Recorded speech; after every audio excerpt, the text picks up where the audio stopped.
Fellas, AC here. Welcome to another video. This time it's the Autumn 2020 niche list. Now, why do we buy niche fragrances? We buy niche fragrances because we simply appreciate the quality of better raw materials and we are happy to pay more money for it. Or maybe we like the complexity, like me. I like multiple layers of the fragrances, or we like compliments. Yeah. So QCC. So I've got a list here and I've made sure that the list is such that it appeals to everybody.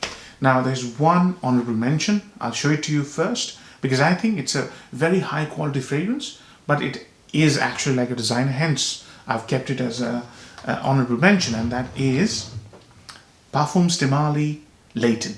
This has been created with one vision only, and that is to get you serious compliments. It smells beautiful. It's very tasty. It's a gourmand. It's very sweet and it's very strong and very powdery. And it smells like an apple cinnamon tart with lush vanilla, foodie. This is proper out and out gourmand. This is the reason I've kept it as a honorable mention, because you know this smells like a designer, which is, and all Parfums de Marley do, to be honest. They have lots of layers in it and it's very complex. It's not very complex, it's very rich and lush. That's why I've kept it as an honorable mention. It's a very, very good fragrance. It will get you tons of compliments, but that's not the whole reason why we buy niche fragrances. So let's start this list, and I'm going to start this list. And before I start this list, let me refresh your memory about the notes I mentioned in my last video when I did the designers. Basically incense, wood, and incense, floral family like rose just goes beautiful in autumn. And also vanilla goes beautiful. So I've got absolutely all bases covered. I'm going to start with a fragrance house which is really impressing me, and I'm going to actually acquire a lot of her fragrances and I'm going to review them. I haven't reviewed this one yet. It is by Francesca Bianchi and it's called Under My Skin. It's a very sexual fragrance, very sensual, and to be honest, all of Francesca Bianchi's creations have a sexual connotation, but she has an amazing talent. She makes some really unique, beautiful, lush and rich fragrances. This one is an Xrate. 30 ml will set you back by at least 120 pounds.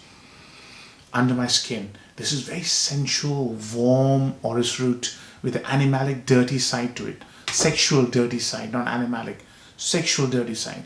And that's a common theme with most of the works that I have sampled, and they're all very impressive. Under My Skin is my first one. This is perfect for a cold winter evening, and you know, after this COVID nonsense finishes, we will be allowed to go out and dine out and stuff like that. So it's very ideal for that kind of an occasion when the cold air, heavy air, and you want something to cut through it. Under My Skin is amazing. Next one is basically a very dry incense, and it's from a house which creates some of the most amazing incense fragrances. And no, it's not an Amouage, it is Mantoux by Comme de Garcons. This house creates what I call synthetic thin incense fragrances. Avion being one of them, really very nice. This one is very cold and aloof, and you know, you would say, why would I want to wear cold fragrances in autumn?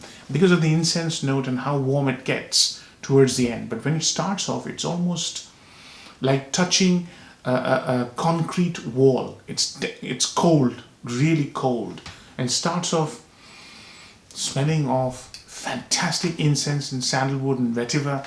But the incense note grows stronger and stronger, and it works beautifully on a sunny autumn's day. I've tried it many times and I'm a massive fan of this fragrance. It smells amazing. It's masculine, it's slightly aloof, and it's ideal for work because it don't go too heavy, but it tends to give you an olfactive fatigue. But I'll cover all those aspects when I do a full review. I'll do a full review very soon.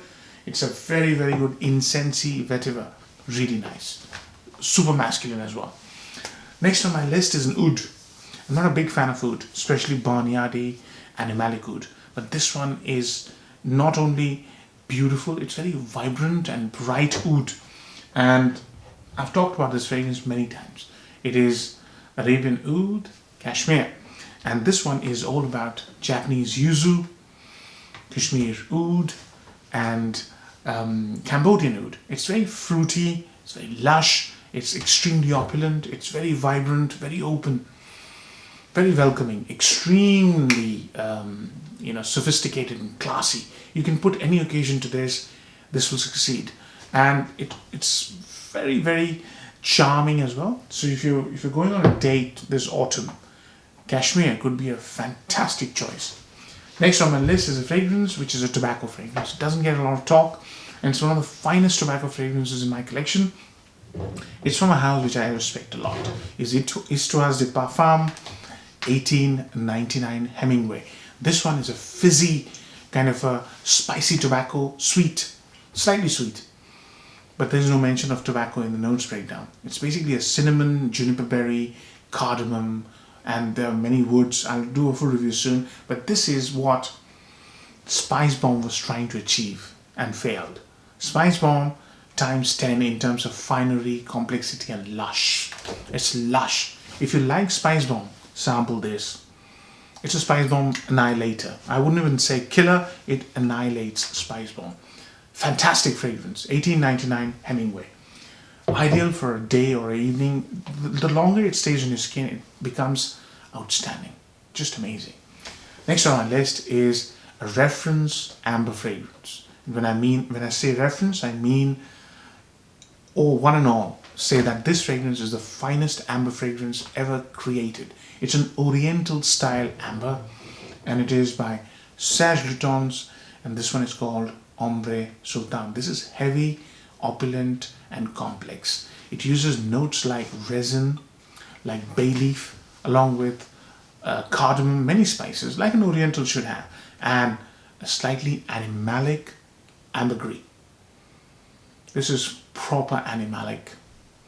And if you don't like oriental animalic amber, you could go for Grand Soir by MFK, which has, pretty decent amber signature. But I don't like it much because, amber can do much more than what Grand Soir does. I'll review Grand Soir soon. It's very one-dimensional. This one is multifaceted, multi-dimensional, very, very sexy. You wear it right. And if you're going on a date, not the first date though, then I think you'll really impress your partner, because this is very multifaceted, very complex, warm, lush, opulent kind of an amber. Very, very stylish. You need a little bit of courage to wear Ombre Sultan. Next on my list is my scent of the evening. It's a Guerlain. It's a fragrance again which doesn't get a lot of talk. It is Arsene, Lupin, Voyou by Guerlain. And this one is a dry, spicy sandalwood with a note which only struck me this morning, because this morning I was trialing a new rose oil. It's called, I'll show you. It's called Bulgarian Rose Absolute. Now, I'm a new convert to rose and I'm trying to learn all different types of rose. This has now become my favorite. Bulgarian Rose Absolute. You put a little bit of Rose Absolute on a piece of paper, and I promise you, you'll be absolutely taken to a different place. And if you put it on your skin, that will be the only fragrance you would want to wear that day. It's so complex, it's so multifaceted, it's so rich, and it smells as if you are worth $1 million. It makes you smell extremely filthy rich. I'm telling you, I've never smelled anything as complex and anything as changeable as Bulgarian Rose Absolute. I'm not hyping this, I'm telling you. And this fragrance has got a fantastic note of sandalwood and Bulgarian Rose Absolute and cardamom and many other spices. What a gem of a fragrance this is. Review this soon. This is what I'm wearing this evening, and I'm smelling absolutely stunning, I tell you. If you're a movie star and you're winning the Oscar, this is what I would wear. Yeah? Proper red carpet fragrance. Amazing. Really, really good. Next on my list is a green fragrance. I love my green fougères, but green fougères don't hold very well in cooler weather. So you want something which has got a lot of depth, richness, and complexity. Got just that. It's an Amouage, and I've reviewed this one, thankfully, and it is Memoir. What a fragrance this is. Although this divides opinion, 50-50. Some people just don't like it. So don't blind buy it. And do watch my full review. You'll get an idea of what this smells like. But in a nutshell, this is a fabulous lavender. It's very rich. And that lavender is coupled with mint, sweet notes, and woody notes, and smokiness. It's really complex and sometimes sort of confusing because you don't expect a green fragrance to have this sort of a scent signature. But for me, this is stunning. After the first half an hour, this is stunning. So, anytime autumn, I'll go for this. Memoir Man. Next on my list is a tobacco fragrance, and it's so lush and it's so full and so bold. I'd wear this only when I'm going clubbing or to some sort of an exclusive event where I want to really impress everybody else and make them think what I'm wearing. It's a Nishane and it's Fannier Flames. This one is lush tobacco with superb milky tonka and coconut. Unbeatable.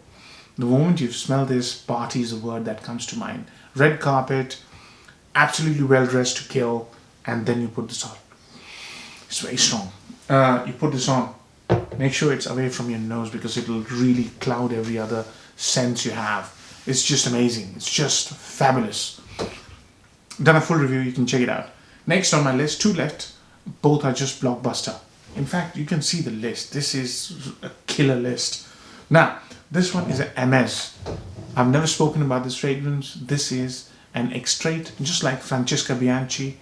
And this one is Parfums de Mervilles. Now, the whole Mervilles line is God's gift to autumn. They're stunning. And this one tops them all. It's basically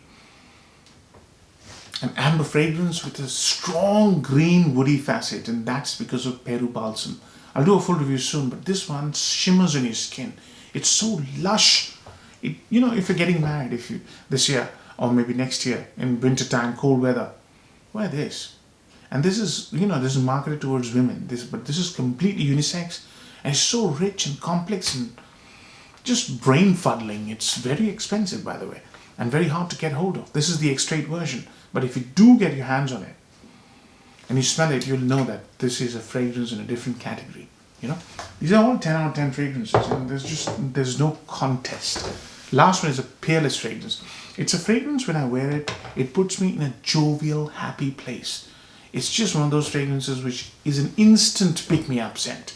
Love it to bits. It is Christian Dior Ombre Nuit. This is made for autumn. This is again an ambergris fragrance, just like Ombre Sultan, but here the emphasis is on bringing out the fruity floral aspects of ambergris, and it's been coupled by a very beautiful rose, nondescript. I can't put my finger and say this is the kind of rose I'm smelling, but it's a very fleshy, fruity, fantastic rose. But the show is run by ambergris.